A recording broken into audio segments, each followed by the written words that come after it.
Salut Internet. Alors comme promis, la vidéo réponse Coluche. Voilà. Donc c'est parti, ça va être un petit peu laborieux.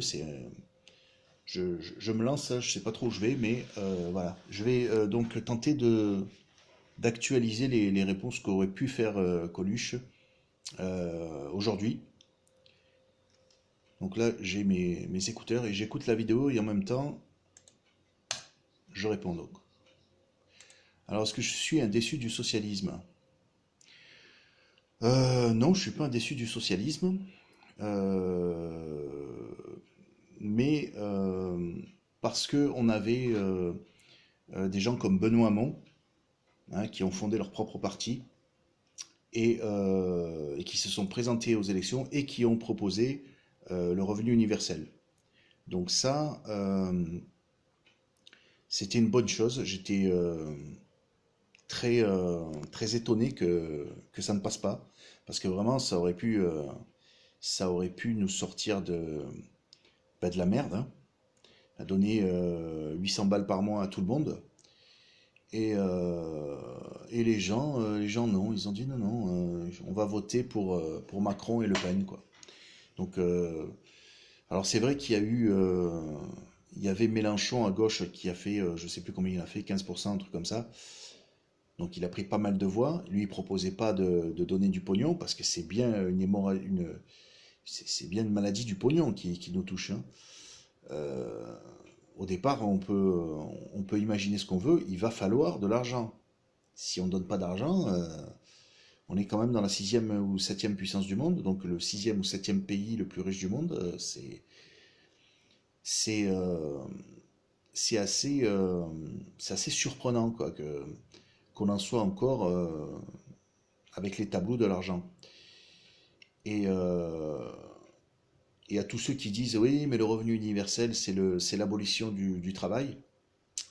Euh, Moi, je dis que l'abolition du travail, c'est maintenant, quoi. C'est maintenant qu'on a 275 000 sans-abri qui ne travaillent pas, 1 400 000 et même peut-être plus bénéficiaires de la RSA qui est en dessous du minimum vital, ils ne travaillent pas. Quoi encore? Les 14 millions de personnes qui vivent dans les quartiers défavorisés, victimes de marchands de sommeil ou de trafiquants de drogue, ils ne travaillent pas. Enfin, il y en a qui travaillent, c'est vrai. Mais il y a un taux de chômage très très haut dans ces quartiers-là. Et ils sont pas tous inscrits à Pôle emploi, donc on ne sait pas combien ils sont en fait. Ils sont peut-être plusieurs millions. Ensuite, il y a les demandeurs d'emploi de Pôle emploi qui sont près de 7 millions. Et c'était déjà dramatique avant la Covid, hein. Avant la Covid, c'était plus de 6 millions.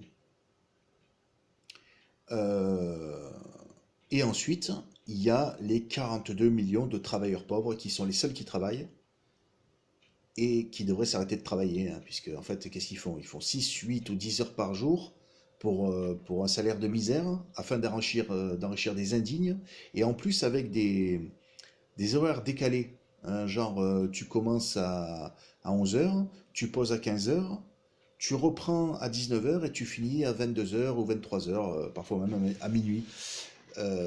Et tout ça pourquoi? Pour avoir 1 000 € par mois. Et qu'est-ce qu'il leur reste à la fin, une fois qu'ils ont payé leurs impôts, leurs charges ou leur loyer, toutes les factures? Qu'est-ce qu'il leur reste quand on a 1 000 €? Il ne reste que dalle, quoi. Donc, ces gens, ils bossent juste pour être nourris, blanchis, logés, quoi. Et à la limite, si on était tous comme ça, d'accord, mais on n'est pas tous comme ça. Il y en a qui sont à 200 000 € par mois. Et enfin, je rappelle quand même qu'on est tous égaux en droit et dans tous les domaines, donc, y compris le domaine du travail ou de la rémunération. Donc, soit on parle de travail obligatoire, soit, soit ils nous donnent un revenu universel, ils arrêtent de nous emmerder, quoi. Ensuite,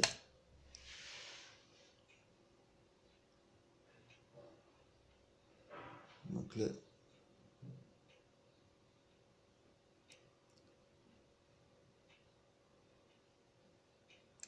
bon, Coluche, il disait il n'était pas moins riche qu'avant, quand le socialisme, il a déçu des socialistes. Ouais, bon, mais lui, c'est un cas à part. C'était un artiste. Je veux dire, les artistes, ils gagnent beaucoup de pognon lorsqu'ils sortent leur album ou leur spectacle.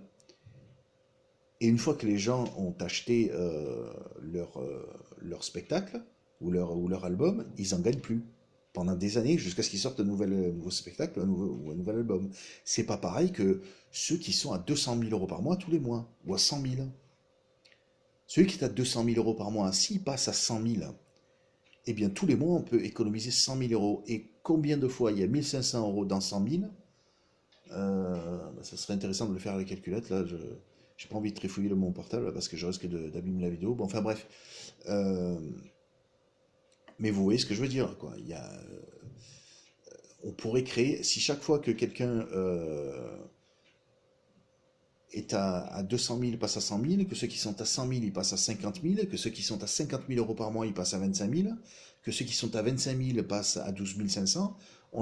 Il faut pas faire, il faut être un petit peu plus coulant que ce qu'avait dit, ce qu'avait proposé Bernard Friot, l'économiste, l'ancien prof d'économie qui a écrit des bouquins, et aussi Mélenchon. Je crois que Mélenchon aussi avait plafonné il avait proposé ça, de plafonner les salaires à 5 000 euros. C'est-à-dire au-delà de 5 000, tu vas te faire foutre, quoi. Tu vas voir ailleurs si on y est. Et en disant, qu'est-ce que tu vas faire avec plus de 5 000 euros par mois? Je veux dire, tu veux faire quoi? Tu vas habiter dans un château, histoire de dire, regardez à quel point ma réussite est grande par rapport à la vôtre, hein, et faire des jaloux, c'est ça? C'est pas le bon esprit, ça. Mais en même temps, à cela, au Friot et au Mélenchon, je leur réponds, c'est un peu dur ce que je vais dire, hein, mais et puis comment dirais-je, je caricature pour essayer d'exprimer un propos. C'est pas insultant, c'est juste un peu dur. Mais d'un cheval, comme on dit, d'un âne, pardon, tu n'en feras jamais un cheval de course. Ceux qui veulent des 100 000, 200 000 euros par mois, tu, euh, tu vas pas les convaincre de gagner 1000 euros par mois. Donc il faut les laisser gagner un peu, mais pas à hauteur de 100% de la totalité des ressources. Voilà. Vous voulez gagner beaucoup, ça ne nous dérange pas, allez-y, mais de faire en sorte qu'il n'y ait plus de sans-abri, qu'il n'y ait plus de bénéficiaires de RSA en dessous du minimum vital, qu'il n'y ait plus de problèmes de marchands de sommeil et de trafic de drogue. Il faut légaliser là. Qu'il y ait plus de demandeurs d'emploi persécutés par des rendez-vous à la con là, à Pôle emploi. Vous avez fait, vous avez cliqué sur le bouton là, vous êtes allé voir. Mais qu'est-ce que tu me veux, toi? Putain, je suis inscrit, je dépose des offres et non, ça suffit pas. Hein, il faut connaître avant de les traiter de clampins à tous les demandeurs d'emploi. Il faut savoir que tout ce que les conseillères de Pôle emploi ou même de la CAF peuvent nous demander, elles peuvent nous le demander par mail, voire même par téléphone. On n'a pas besoin de se déplacer en physique. Eh ben, elles veulent rien savoir. Bon là, avec la Covid, c'est sûr, il y en a plus trop, mais avant la Covid, c'était incroyable. Le nombre de fois où on nous convoque mais pour des conneries, quoi. Ça n'a ni queue ni tête, hein. Ces gens font semblant de nous accompagner, et nous, on est obligé de faire semblant, on est obligé de jouer le jeu, parce que sinon, ils nous coupent notre RSA. C'est quand même assez incroyable. Même les criminels hein, en prison, il y en a qui ont violé, il y en a qui ont tué, on les laisse pas crever de faim. Ils ont droit à 2 repas chauds par jour, une cellule avec Canal+, et s'ils n'ont pas de froc, l'établissement pénitentiaire leur donne des jeans, et ils les habille. Attendez, le demandeur d'emploi, quand il n'a pas cliqué sur le bouton ou qu'il ne s'est pas rendu à un rendez-vous, il a commis aucune infraction, aucun délit, aucun crime. Et qu'est-ce qui se passe? On lui coupe son RSA, il a plus d'argent, il peut plus s'acheter à manger, et ça dure 8 mois en plus. Mais c'est quoi? La peine de mort, ça a été aboli là-haut. Il y en a qu'il faut qu'ils réfléchissent un peu, hein. Ensuite,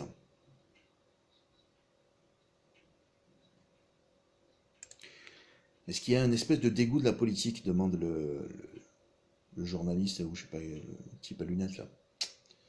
Je sais pas si c'est un dégoût, mais Peut-être qu'ils veulent nous dégoûter, ouais. Peut-être que... Ou nous faire désespérer, quoi.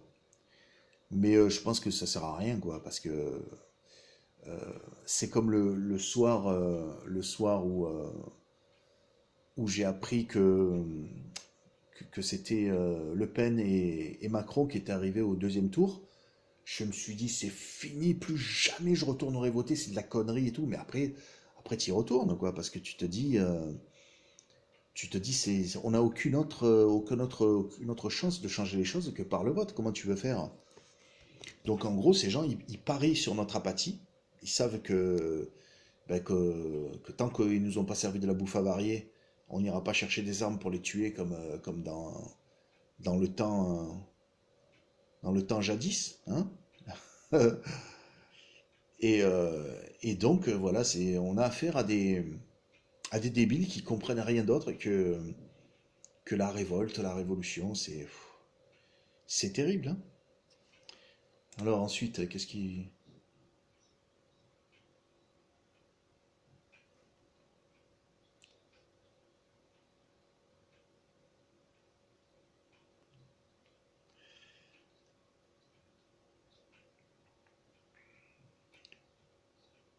reste?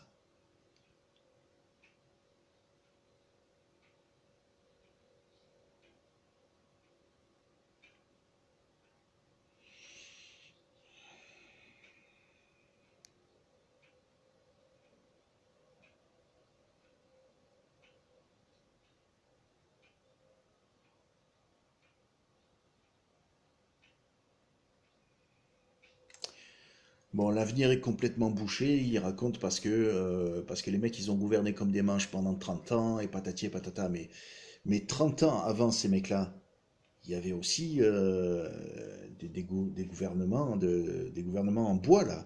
Et puis, avant ces mecs-là, tu peux remonter aussi loin que tu veux, ça va de pire en pire.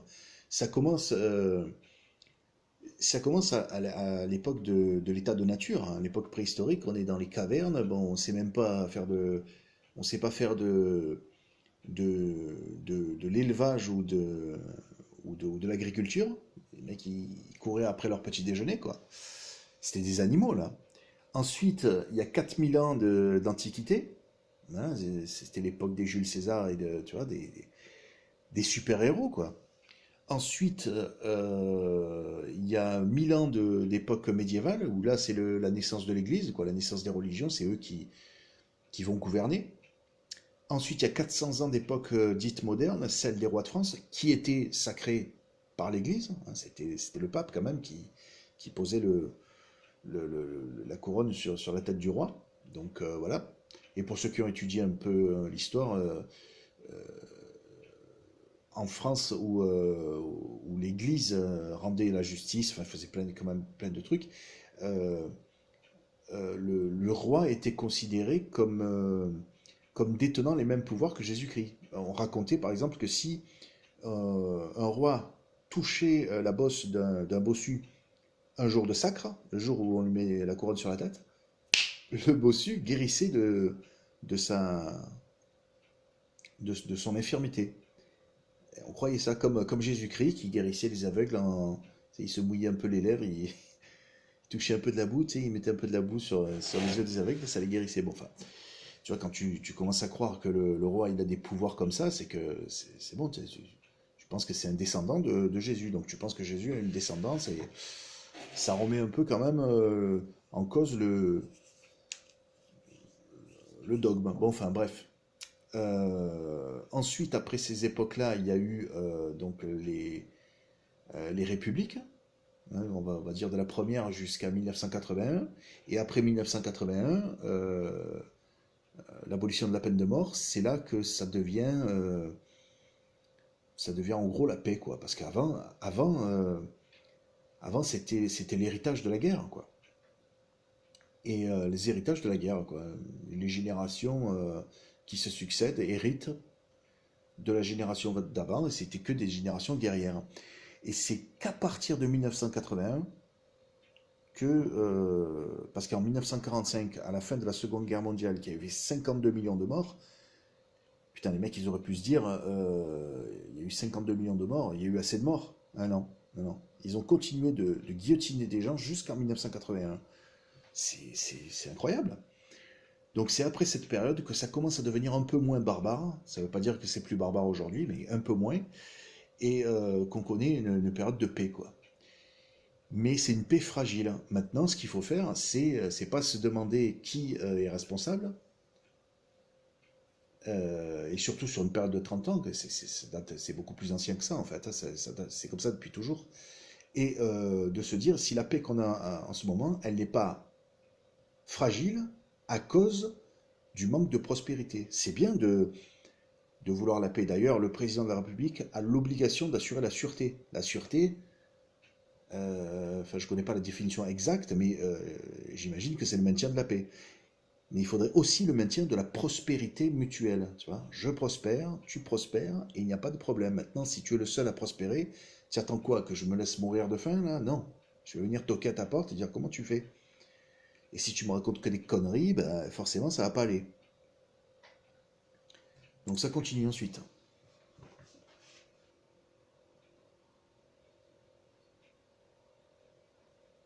Ouais, on n'a pas grand-chose politiquement pour remplacer.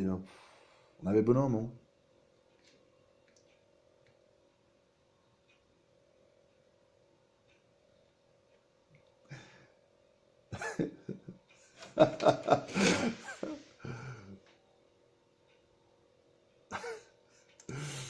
Voilà, putain. Là, il cherche. Qui c'est qui a un avis sur ce qu'il faudrait faire? Ben moi, je viens de le donner. Moi, donc, j'ai passé en revue un petit peu toutes comment dirais-je, enfin, tout ce qui allait pas.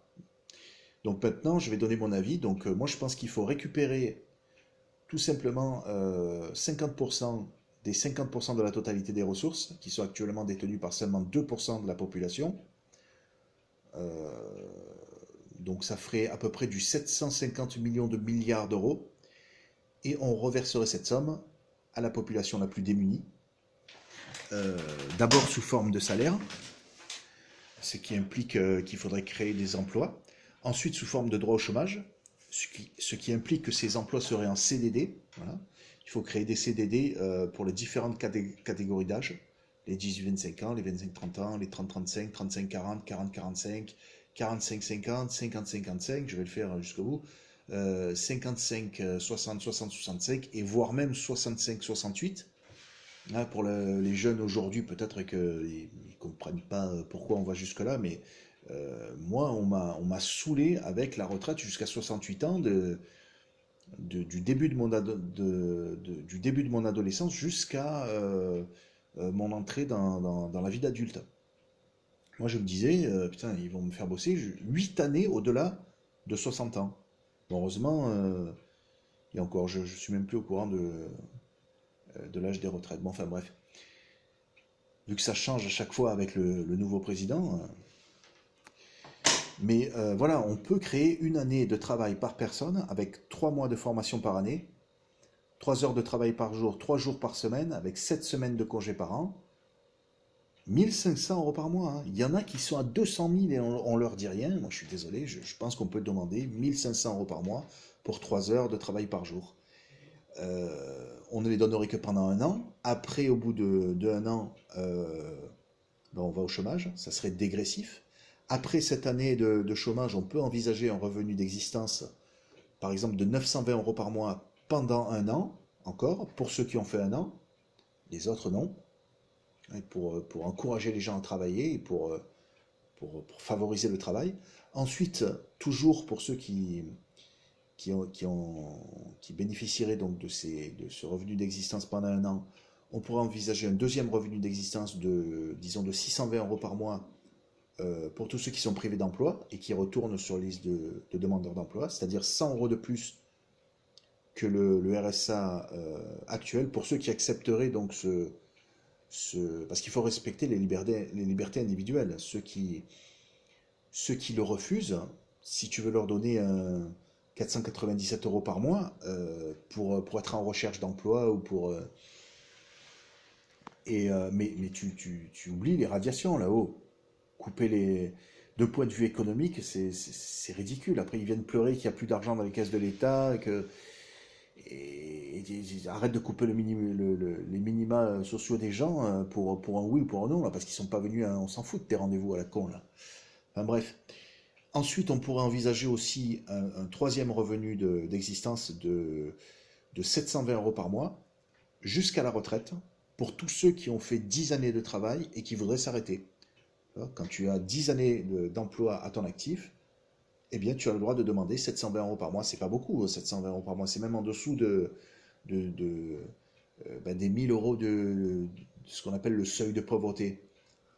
Mais tu leur donnes 720 euros par mois parce que si ça se trouve, si chaque citoyen faisait 10 années de travail, hein, les 64 millions de Français, eh bien, ça suffirait largement pour subvenir à nos besoins. Tu travailles 10 ans et après tu t'arrêtes, tu laisses la place à la génération qui arrive.